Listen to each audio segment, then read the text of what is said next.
Bonjour à tous, je reçois beaucoup de messages privés qui me demandent de l'aide sur leurs différents projets, etc. Et ça m'a donné envie de vous raconter une petite histoire.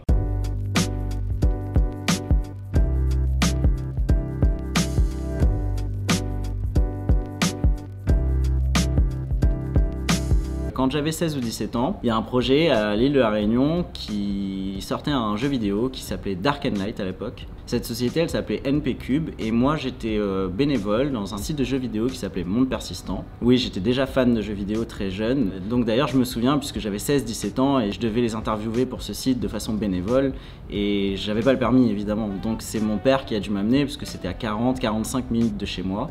D'ailleurs, merci papa, parce que je sais qu'il regarde mes vidéos. Donc ce qui s'est passé, c'est très simple, c'est que je suis allé voir ces gens, cette société NP Cube, et je voulais absolument travailler pour ce jeu vidéo qui s'appelait donc Dark & Light. C'était un MMORPG. À l'époque, il y avait World of Warcraft et Dark & Light qui étaient en compétition pour le jeu le plus attendu, en tout cas à chaque E3, et c'était les deux jeux les plus attendus. J'ai eu la chance de rencontrer leur équipe et je voulais absolument travailler pour eux, peu importe le métier en fait.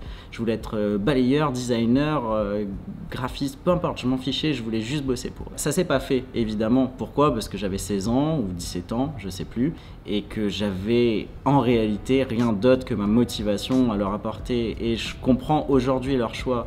Mais ce que je voulais vous dire aujourd'hui, c'est que à l'époque, je leur en ai beaucoup voulu. Et comme j'avais mes problèmes, ma vie, je leur souhaitais presque du mal à ce jeu. C'était complètement idiot, c'était complètement immature.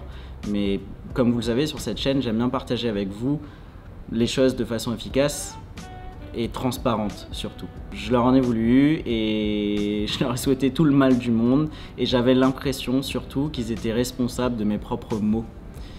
J'avais l'impression que s'ils m'avaient pris, ma vie allait changer, qu'elle allait être mieux. La réalité, c'est que j'ai pas abandonné. La réalité, c'est qu'après cette petite expérience, et malgré la non-confiance qu'ils avaient envers un jeune de 16 ans et 17 ans, et je les comprends, bah, j'ai continué, j'ai keep going et j'ai monté, d'abord j'ai fait des petits boulots, j'ai décortiqué des crevettes dans des restaurants, j'ai vendu des brochettes sur une fête foraine, j'ai été serveur et barman dans des bars et des boîtes de nuit, et puis j'ai monté mes entreprises, enfin je dis ça comme si au début il y avait 50 millions d'entreprises, mais j'ai monté une entreprise, j'ai commencé à faire mes petits sites internet, j'ai vendu des petites prestations pour les agences, et 10 ans plus tard, j'ai lancé Eclipsia.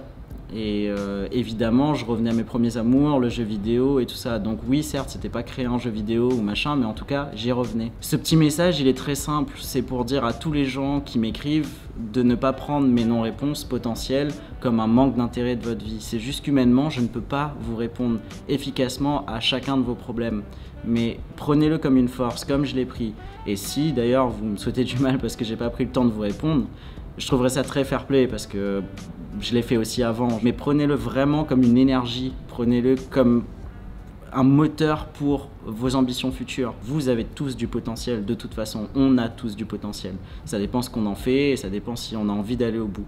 Mais faites en sorte, faites l'exercice de se dire, peu importe les gens qui croient en moi ou qui croient pas, moi j'y crois vraiment. Essayez d'avoir ce petit truc là, sans prétention aucune, mais essayez de vous dire, moi j'y crois et je vais essayer d'aller au bout. Je vous garantis que tout ne va pas fonctionner, mais en tout cas, vous aurez de bien meilleures chances d'aller au bout. N'attendez pas après l'aide des gens pour aller au bout de vos projets. C'est une erreur que j'ai faite beaucoup plus jeune et j'aurais peut-être pu avancer plus vite ou j'aurais peut-être pu éviter plein de problèmes. Mais très souvent, je remettais la faute de mes échecs sur les autres. Et ça, c'est une grosse erreur que je commets plus aujourd'hui. Aujourd'hui, si je veux que ça fonctionne pour moi, eh ben, je me motive seul. Et si j'ai des coups de main, tant mieux. Mais si j'en ai pas, tant pis, moi je continue à avancer. Donc voilà, c'était juste une petite histoire, j'avais envie de vous raconter. Moi personnellement, avec le recul aujourd'hui, on peut changer le storytelling et on aurait pu dire que j'étais prédestiné à faire tout ça. Mais c'est faux en fait. J'ai été comme tout le monde, perdu quand j'étais plus jeune. J'ai été malheureux, j'ai été déprimé. Je savais pas exactement ce que je voulais faire, où je voulais aller. Je savais juste que j'aimais le jeu vidéo et j'aimais bien convaincre les gens. C'est tout en fait. Et donc tout ça m'a amené là parce que, oui, parce qu'il y a eu des coups durs, parce qu'il y a eu des obstacles. Utilisez les coups durs, utilisez les obstacles, utilisez ma non-réponse à vos messages Twitter pour vous donner encore plus de force d'avancer et d'amener vos projets au bout.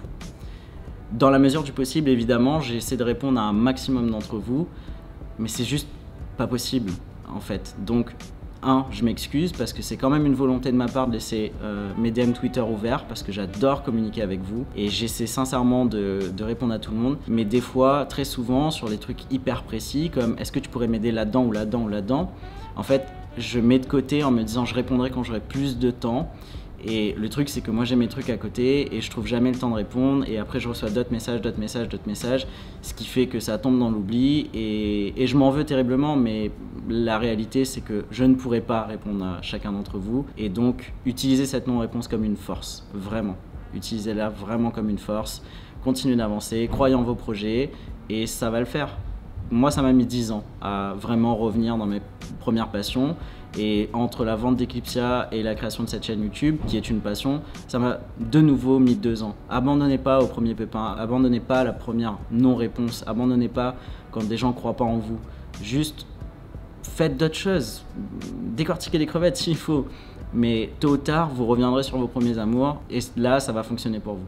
C'est qu'une question de temps. Donc juste, lâchez pas l'affaire.